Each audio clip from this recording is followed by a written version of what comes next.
Welcome back to Drafted, your show for the D&D drafts and conversations you love. I'm Tate, and this is my co-host, Graham. Konnichiwa. Konnichiwa indeed. This week's episode is a campaign-setting draft, I believe. Yes. So, essentially, we're going to draft a good list of the campaign settings that have been out for a decent bit. Our list, it has Dark Sun, Ravnica, the Forgotten Realms, Dragonlance, Greyhawk, Theros, Exandria, and Eberron. And Spelljammer. Oh, right, my bad. Anyway, let's roll to see who drafts first. I have an actual book, so you might be able to hear the roll on mic. You should... I got a 5. I'm going to do that as well and hold it right up to the... What did you get, Graham? I got a 15. Shucks, the Barney dice did not come in clutch. Nope. Yep. For context, since you can't see what D20 is using. I have this purple D20 with green numbers, and it was gifted to me from a friend, and we have dubbed it the Barney dice, and usually the Barney dice comes through for me, but the Barney dice did not come in clutch. Nope. Alright, Graham, explain why you're choosing Dark Sun for your first choice. How'd you know? Okay, because Dark Sun is the best one. Dark Sun is obviously the best choice. For those of you youngins who have not heard of Dark Sun, it was the original or a D&D canon setting, and Graham will explain about it because it's awesome. Okay, so it's like a post-apocalyptic setting. It's basically a desert world. Extremely cool. It's kind of like a Mad Max type thing where there's some slavery, there's no gods. Most of the magic is flavored to be psionics, which is very cool. Yeah, that's awesome. Magic is feared, and are you looking at AI overview right now, Graham? Never.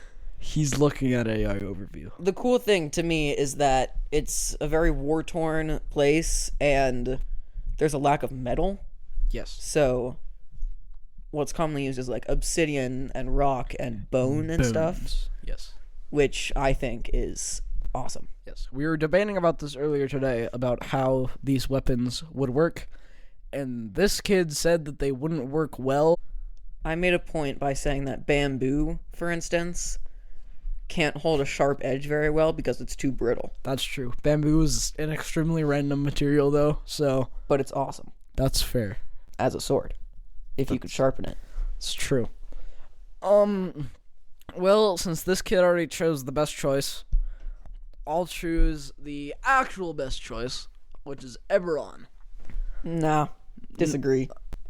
That was my third, actually, but I'll explain why in a second. Eberron is great. You got Warforged, one of my favorite races, species, my bad. Shout out to, Captain Copperbeard. Yes. And, not Copperbeard. Yeah, Copperbeard. Not Metalbeard. And Based on Goobert. Metalbeard. I be Jesus. Based on Captain Metalbeard from the Lego movie. Yes. Which is peak. Also, Goobert Scoobert, my 3 intelligence himbo paladin. He's tough. Yeah, he rolled very, very 4 poorly. 1s on stats, guys. Anyway, Eberron, steampunk is awesome. Steampunk is very cool. And you get magical steampunk, and artificers are from that. I really like artificers. They have a very cool vibe. Airships are awesome. Dragon marks are sick. It's kind of like Piltover in Arcane, which you have not watched, but need to. Tate. No, please. Do it. Please. Right now. I don't have a Netflix account. Well, that's a pretty big problem for this. Yeah. So, yeah, that's fair. But yeah, Eberron's just awesome. It's really cool. Yeah. Yeah. What's your second choice? My second choice is Exandria. Damn it. Because I had a DM back when I lived in Planet Redacted, who would always use Exandria, specifically Wildemount, which is a continent in Exandria, as their main campaign setting. So Exandria is cool because it's a world living about, at least in Wildemount, about 300 years after a huge war between the gods that, like, wiped it out. Yeah. Also, the Exandria has blood magic in it, and blood magic is cool as hell. Blood magic's awesome. Yeah. Let's see, what else? It kind of introduced the, like, whole multicolored tiefling thing. Yeah, that's awesome. It's Critical Role. I have not watched... I know very little about Critical Role. I would love to watch Vox Machina. All I know about Critical Role is that Matthew Mercer was in it. I didn't even know that, but that's awesome. I told you, I don't know a whole lot. Matthew Mercer is a legendary DM. He created, the Blood Hunter, which is a great unofficial subclass, and he was also the voice of... I'm blanking on what it was, but I found out that he was the voice of something and something. Very helpful. Yep. Okay. What else is cool about Exandria? There's... Drow are basically accepted as a race because they came out of hiding. Oh, yeah, that's awesome. From Loth, and everyone helped them, which is very, very cool. Yeah. There's a cool place up north, which is... There's the body of... the Frigid Wastes with the purple worm or something? No, it's a god whose incarnation was a huge worm, and it got frozen in the ice, and then people uncovered it and tried eating it, because naturally you discover some nice, soft pink flesh when you're mining and decide to eat it. But then it kind of possessed people, so now there's just a whole colony of possessed people eating worm flesh. That's cool as hell. Yeah, it's awesome. Yep. Alright. Well, I'm gonna pick Ravnica. Wow. Because, not only because I am addicted to magic, and magic is awesome. Magic the Gathering, for those bozos who do not know. I know, but I've never played it. This kid. I'll make you a deal. You watch Arcane and I'll play Magic. Okay, I'll just teach you how to play Magic. But Ravnica is awesome. Ravnica is a city spanning over an entire planet, and there are 12 factions, which are based off of all of the different multicolors that you can do in Magic. So there's like these different clans that are warring over an entire city, but also the entire world.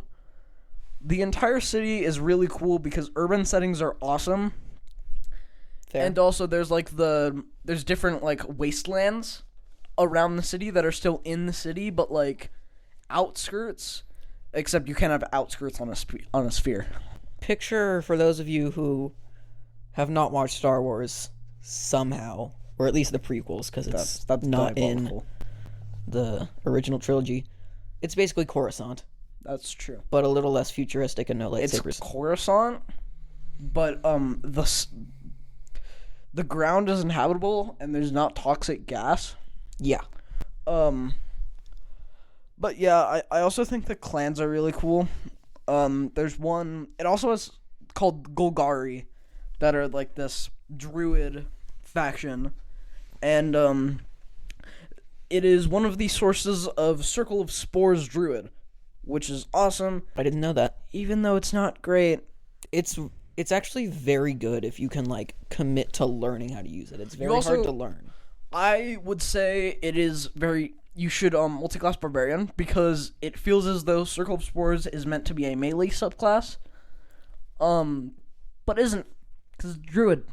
Here's what you do. So you get that. Circle of Spores is all about like a 10-foot area around you, right? Well, that's Halo of Spores, which is, yeah. So then you multiclass that one Barbarian, the like desert one, or Storm Barbarian. Oh, where yeah, you have from different, Xanathars? Yeah, where you have different storms that create an aura around you, so then you just... Yeah. Then you're sit down. Quite literally aura farming. Yeah, you sit down next to someone and they just take like 15 damage a turn passively. Yeah, and then also in Symbiotic Entity you have you do extra poison damage. But we've gotten a little sidetracked from Ravnica, but Ravnica is awesome. So yeah, it's a very cool concept. I don't know if I've ever played a campaign in Ravnica, but it I sounds doubt awesome. it.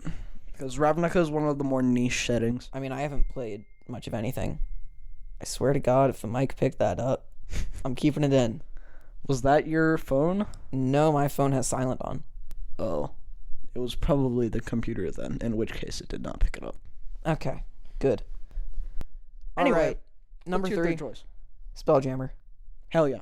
Because space. Space.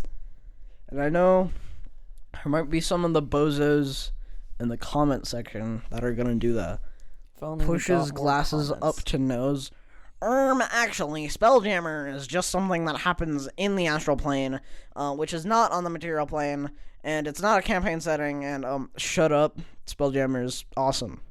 So, It makes the list, even though it's not a yeah. material plane thing. Especially if you're listening to this and you're about to go to, comment section, Saibow. Sure. Okay. Do you know what Saibow means? Nope. Oh, it's, SYBAU. Okay. Shut yo. Okay, nice. That's Yeah. cool. Yes. Okay. Anyway. Spelljammer, mind flares, very cool. Yes. Tentacles. Yes. I have only played in a very short campaign in Spelljammer, but it was very fun. And spaceships in D&D, but they look more like airships. Oh, also, side note, we have our lists for what we would draft, ideally, beforehand, and I forgot Spelljammer. So, that's fun. That I'm is realizing fun. that now. Okay, that's fun. Anyway. Lucky me. Good job, Graham. Those were basically my top 3, just minus Eberron. Yep. Anyway, yes, love me some mind flares. Very cool creatures. Yes, very cool. Kind of underrated. Well, a lot of the newer D&D fans know what they are because they're D&D fans because they played BG3. Or Stranger Things. In That's which true. case they have a very common misconception They that have the the mind wrong flare mind flare. is not indeed a giant spidery figure in the mist, although that not. is a very cool thing. No, it's just a guy with an octopus on his head. Kind of. Yeah, basically. That possesses you. Yeah. BG3 is also very good. Yes. I wish I could play it. I've only played like 10 hours. Anyway. I turn. am going to select the Forgotten Realms. Wow. So, That's a big choice there. yeah. Forgotten Realms is, interesting.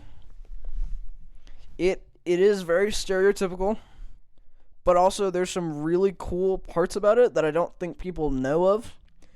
Like the Kalimshan deserts with the genie influence.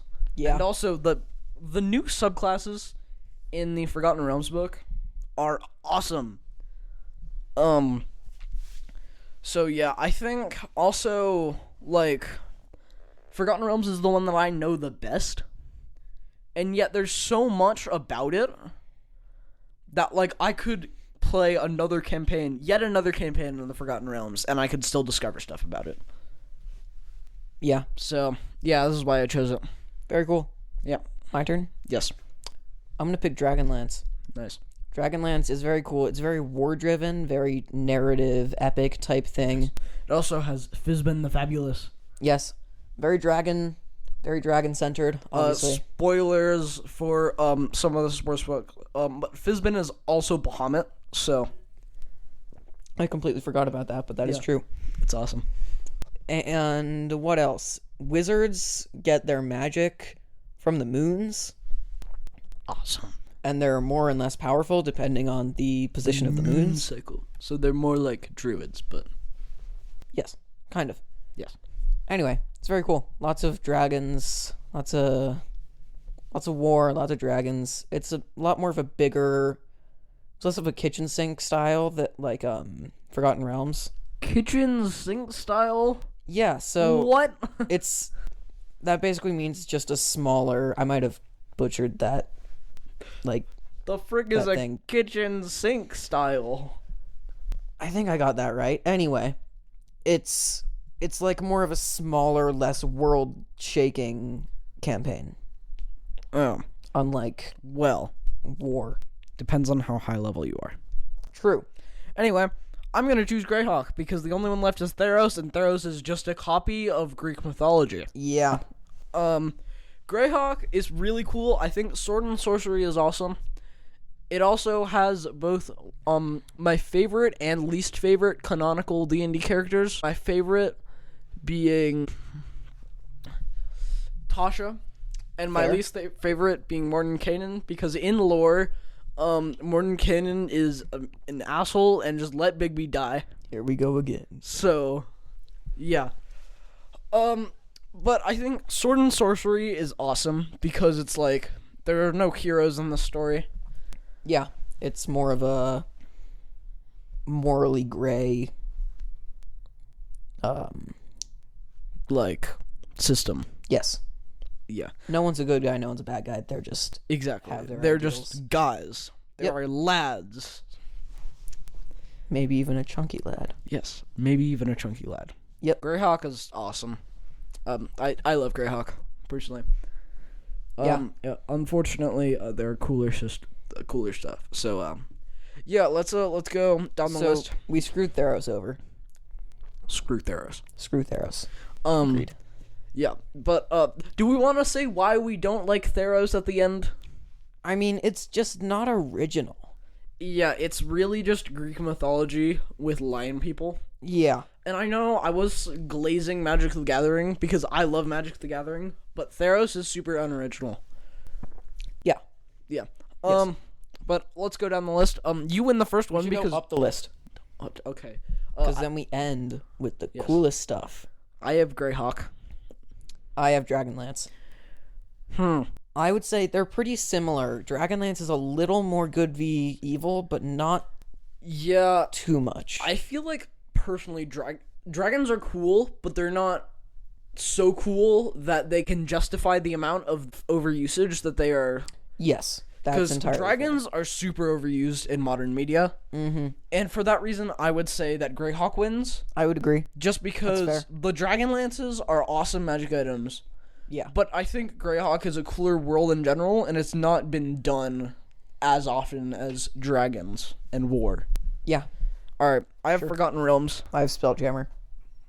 I think I win. Yeah, personally. you got that. Also, Spelljammer can be in the Forgotten Realms, so. True. Yeah. I have Ravnica. I have Exandria. I think Ravnica is cooler. Because it's a world-spanning city. I think the concept of Ravnica is cooler, but I really like the world building in Exandria. The world building in Exandria is great. However, I just feel as though, like, an entire, like, factions is also very overdone. Yeah. But a world-spanning city is so awesome because of just the amount of cool, like, areas that you can create. Like, Ravnica is more open-ended than Exandria because all of Exandria has been fleshed out by Matthew Mercer. That is fair. Mostly. Whereas Ravnica, you have, like, certain hubs of stuff. But Yeah, the it's vast majority of it, the DM can do whatever they want. It's more of a sandbox for DMs. Which I think is better. So, I would say I win. I think Ravnica has more potential than Yes, Exandria. I can agree with that. Yeah, sure. I'll say Okay. Ravnica. So, I have 1 point, Greyhawk, you have 1 point. It's gonna be another tie, goddammit. We gotta find a better system. We're gonna find one on mic. You guys are gonna get to witness this first. Oh no, okay, this is gonna take a long time. So okay, I'm assuming I win for Dark Sun. Yeah, Dark Sun wins. Okay, we are 2-2. So what do we do? No hate on Eberron. Eberron's awesome, but Dark Sun's just Yeah, Dark Sun is better. peak. Unfortunately, they have not released any new Dark Sun source books. So if anyone from Wizards of the Coast is listening, Not only add multi-racing options, I did find that in the Taldore book. It actually, you replace a combat trait with a combat trait. Like, you start with a race, and then you add another one, and you replace a combat trait with a combat trait, and a lore trait with a lore trait. Or a proficiency trait with proficiency nice. trait. Okay, that's a good system for it. Yeah, I think it's really cool. Nice. Alright, let me hear your ideas for the new way of settling this.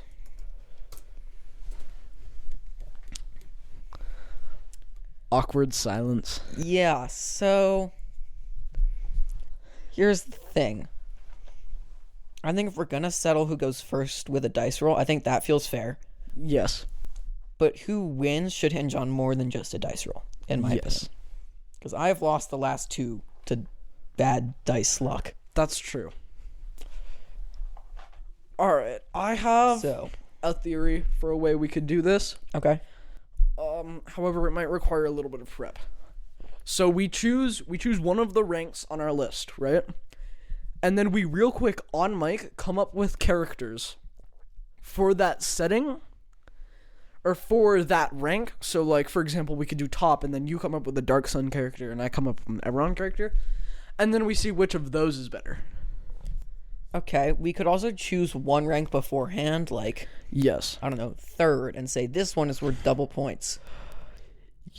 Yes. Therefore, it's... However, ties are still possible, and I feel like this is a more fun system for us and for the audience.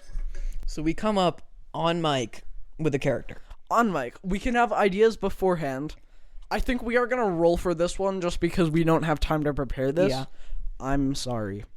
But next time we'll create like characters that incorporate That. How about the system is that we like come up with characters that incorporate the thing. Okay. Well, that sounds really fun, but unfortunately we do not have the time, so we're just gonna roll real quick. Barney dice, please. Barney dice better Sell come in for clutch, me. bro. I'm gonna roll first. That's an 8. Swear to God, I'm gonna pull up with a 7 here. Yeah.